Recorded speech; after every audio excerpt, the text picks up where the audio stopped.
कथा है, ब्रह्म ज्ञान की कथा। कण कण में भगवान को देखते हैं। हिरण्यकश्यप बड़ा दुष्ट है, आपने सुना, कहता है नारायण नाम मत जपो। एक दिन पकड़ा, प्रहलाद जब नहीं माना तो पकड़ा, इसको सांपों में फेंक दिया और सैनिकों को कहा रात भर मत निकालना। और कैसे सांप जहरीले, इन सांपों से बाहर मत निकालना, इनको मारने काटने देना।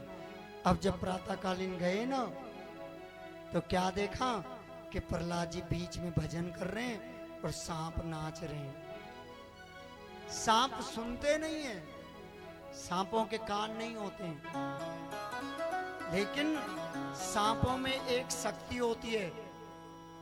धरती पर अगर कोई छोटा सा छोटा जीव चलता है ना, छोटा सा छोटा जीव, तो उसको अपने शरीर से पता चल जाता है यहाँ कोई चल रहा है। उसके कान नहीं होते कि वो सुनता है। क्या कहते हैं?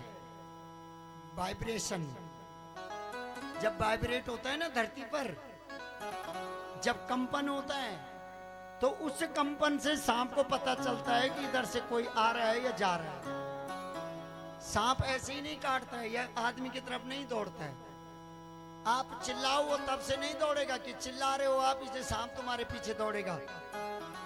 सांप इसलिए क्योंकि जब उसकी तरंगे धरती पर गिरती है, जब आप दौड़ते हैं, हम दौड़ते हैं, तो सांप को पता चलता है कोई दौड़ रहा है, तब वो उस गति की ओर दौड़ता है। या सांप के ऊपर आप पैर रख देंगे तब वो तुम्हें डसने को, नहीं तो सांप किसी को काटना नहीं चाहता है।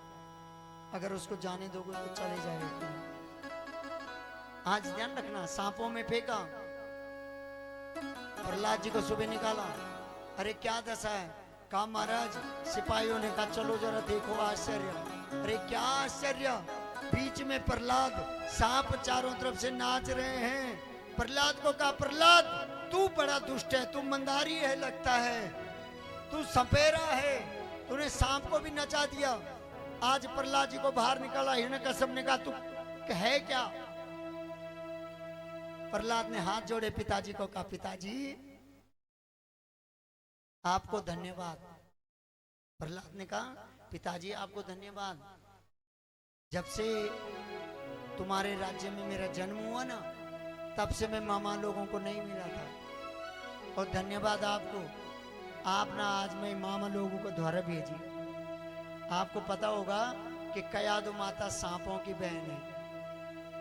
जो प्रहलाद की माँ है ना, वो कौन है? सांपों की बहन, यानी कि नागराज की पुत्री है कयादु माँ। अब जब सांपों की बहन है तो प्रहलाद